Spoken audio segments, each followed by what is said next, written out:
So, Monday is the last day of my last semester of college for the second bachelor's degree, and I've decided that I'm done. I don't care. I'm going to give it all up and I'm going to do comedy, and I've prepared a dick joke for you guys tonight. So this last week I've been learning the language Python. And in Python, there are things called dictionaries, for short, dict. Similar to structures or structs in other languages.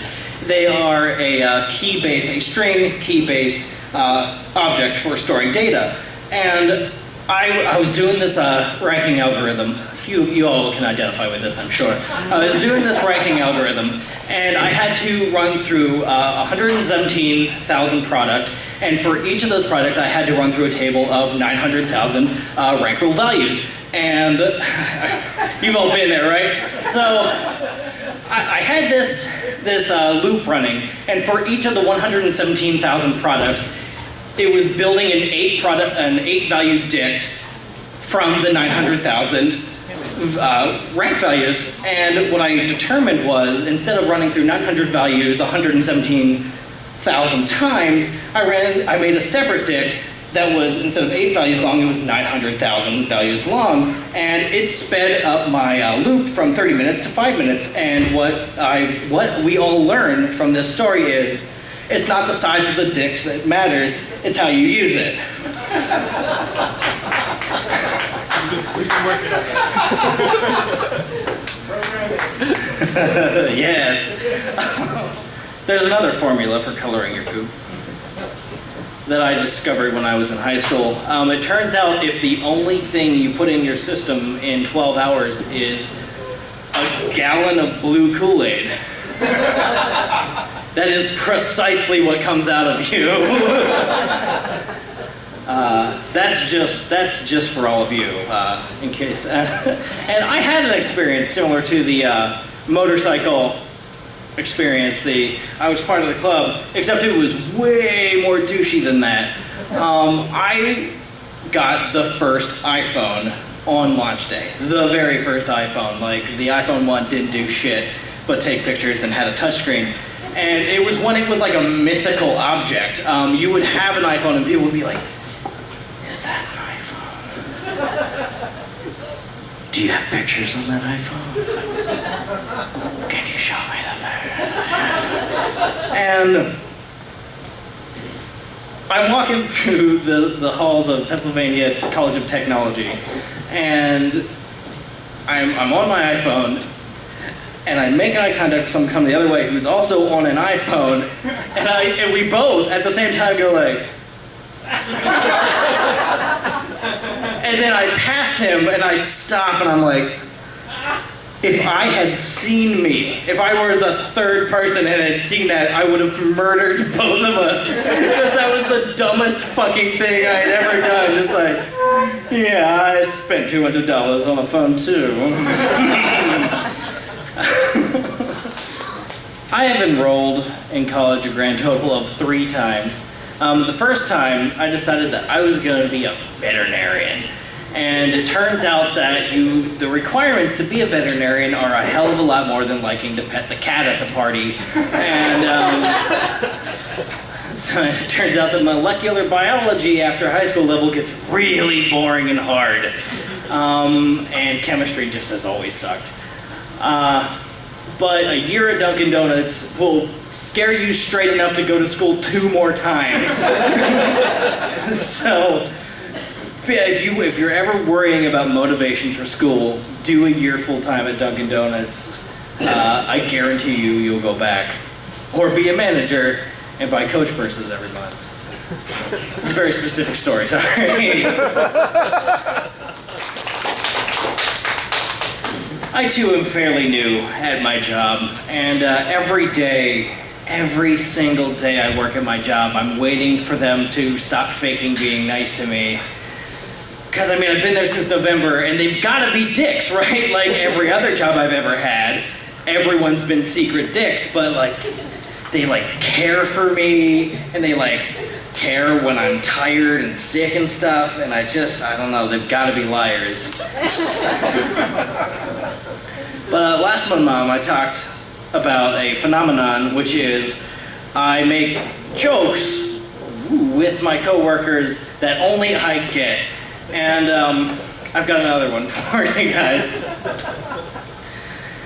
So I'm sitting at the table in the kitchen because our coffee machine is very slow and I am in line for coffee, and two of my other coworkers are talking about oils. They're talking about coconut oil versus peanut oil and allergens and all like that, and I'm sitting at the coffee table just thinking to myself, and I just go, as long as it's not snake oil, right? And that's very generous of you. Because the response I get, which is the correct one, was, to which I was like, well, you know, like snake oil, like a snake oil salesman. And they continued to respond with, I was like, well, you know, like in the 1800s, the snake oil salesman, they had a horse-drawn cart full of apothecary bottles full of like colored oils, and they would go around, you know, selling them as cures to like baldness and cancer and things like that, and it was generally considered fake. And yeah, and the response to that was, you know things I don't. And my response to that was, well, what good is it doing me? It's not making people laugh, and it's not getting me further in my career, so whoop-de-fucking-do.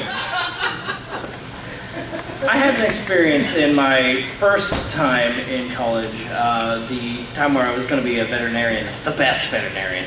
And it was something that I legitimately only thought happened in PSAs.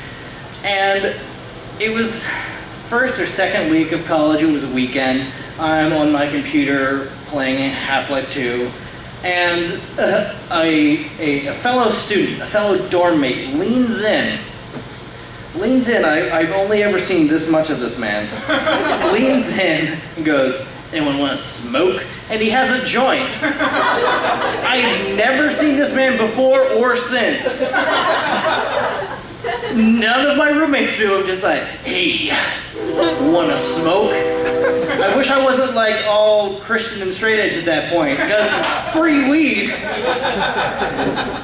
Although, it was probably laced, knowing Susquehanna University and the position of his hat. So, it was probably a good thing I didn't take him up on that. Speaking of murder shows, I'll give you, they're entertaining, but my beautiful partner, Aislinn, has a particular fondness for murder programs, and I'm pretty sure she's exhausted Netflix and Hulu and Amazon Prime of every kind of murder program there is, and it's like they're interesting, you know? Murder, it's you know, it's hip, it's cool, and I'll walk in and it'll just be like, next time on how to murder your spouse and the police not find you for 25 years and your kids still love you. Like, they get really, really specific. That was made up, obviously, you know, you can tell I'm not an improv, but there was one that was definitely like, killer wives. And it's just like, you walk in on your wife watching Killer Wives and you're just like, hey. Good show. Turns out it is. It really is. I've had many a job, and one of my jobs was at Dunkin' Donuts. And I had kind of the Dunkin' Donuts version of a heckler. This gentleman, he came, he got a bagel, a coffee, and a newspaper, and he went and sat at his table. And it was a slow night, so I just keep an eye on him. And he read the entire newspaper before he took a bite of his bagel. And then he walks up to me, and he goes, this bagel's bad. I was like, oh, what is bad about it, sir? It's bad. I want another one. Okay, I can get you another one, but what particularly is bad about it, I'd like to know, you know, so I can improve for the future. It's bad! And that is the kind of enlightening conversations I would have with customers on a daily basis. You're all just reliving your own interactions, I can tell. My grandmother got my daughter 80 ounces of ranch for Christmas last year.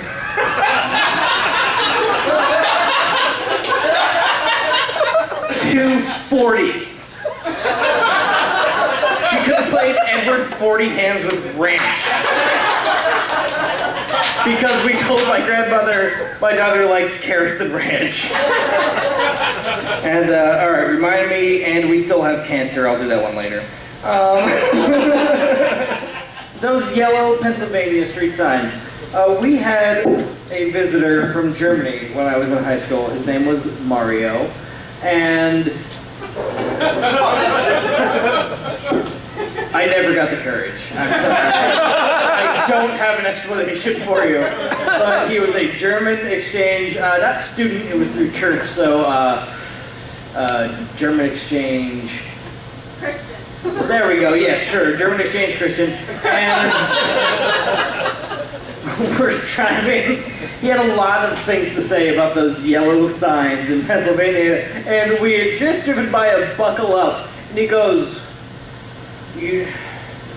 people do not know that here?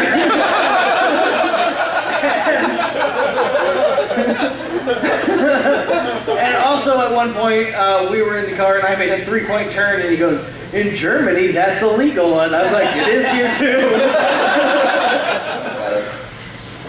It is a common thread in my life that someone will share a unique article about how they've cloned kittens that glow in the dark, or they've made potatoes blue and already have butter on them, or something like that. And it never fucking fails that someone involved in the conversation goes, thanks science, yet we still have cancer. And guys, science isn't, it's not like lemmings. They don't all go in one direction. Like, not every single scientist out there works on one thing at a time. Cancer didn't get less solved because there are blue potatoes. I promise you that. Like, the guy who made blue potatoes is not gonna help.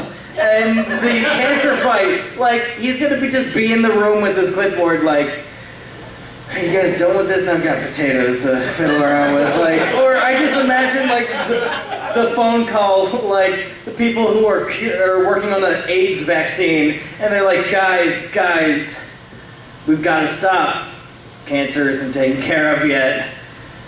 Some douchebag in a tie and a vest in an office has decided that science can do one thing at a time. Makes me mad, apparently not you guys. And there's more than one kind of... Anyway.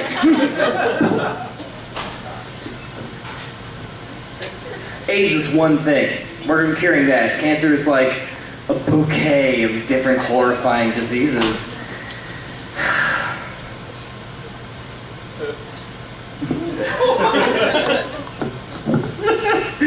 Okay, that was worth it for just the one in the back. All of it was worth it. The silence, the stares, the death threats, it was all worth it. Chlamydia is a beautiful word. Just is, that's a fact. The one-year birthday party is not for the child, it's for the parents to celebrate that you did not kill the baby. Pretty much.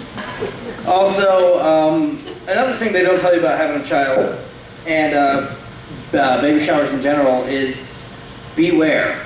Don't let your friends who already have a kid know you're having a kid until your child is like 4. Because they will back a truck up to your house full of their skanky-ass old kid clothes and give them to you, even though your parents and everyone have given you brand new clothes that that's what you're going to put your kid in. And, I mean, they're helping, yeah, but really, they're just making you take them to the Salvation Army. I hear someone agreeing with me. They know. I had a person that I carpooled to work with. She was a nice conservative Christian girl. She loved to debate me and tell me how her dad felt about things. And one day, she asked me to swing by the sex store on the way home from work because she was going to surprise her boyfriend with a sex swing. And this is a true story. And it was her first time in a sex store. I took her sex store cherry. And my favorite memory of that like half an hour was just slowly walking around the wall and her pointing to things and being, oh, that's pretty, and me being, go, that goes in your butt. And she, moving on then. That was like a half hour of pretty much that entire thing. Oh, that kind of looks like a lobster. That's really cute. Goes in your butt.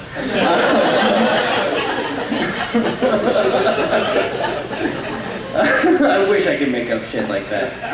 I like cities. I like cities, but I tend to be a little nervous in the city because I grew up around here, and our biggest city is Williamsport.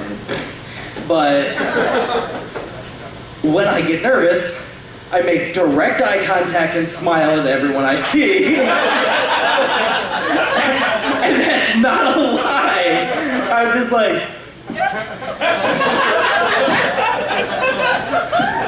And like in my head, I'm like, no, stop it! But this really bit me in the ass when I was on vacation.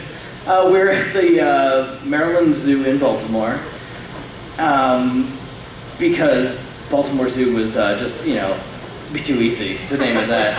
And the Maryland Zoo in Baltimore, we're going through the primate house, and I'm looking at the chimps, and I'm just looking at them and realize, I forget how big chimps are. Like, you see young chimps on TV, but like, chimps, if you put like human legs on them and gold chains, they'd be like an old guy at the beach. Like, it's really fucking weird.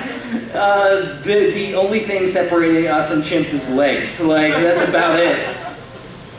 And I'm looking at the chimps, as you do, and a chimp comes out of their little, like, giant doggy door thing, the chimpy door, and he looks at me, and as I do, I make direct eye contact and smile, and the chimp takes a running leap at the glass. This motherfucker hit, like, 5 feet up. Like, the bottom part of the chimp hit 5 feet up. His head was, like, here on me. My daughter's on my shoulders, and he, like, BOOM! Hits, and he goes, he does a lap, and he comes back and he punches the glass like, fuck you! Fuck you! And my daughter just goes, silly gorilla.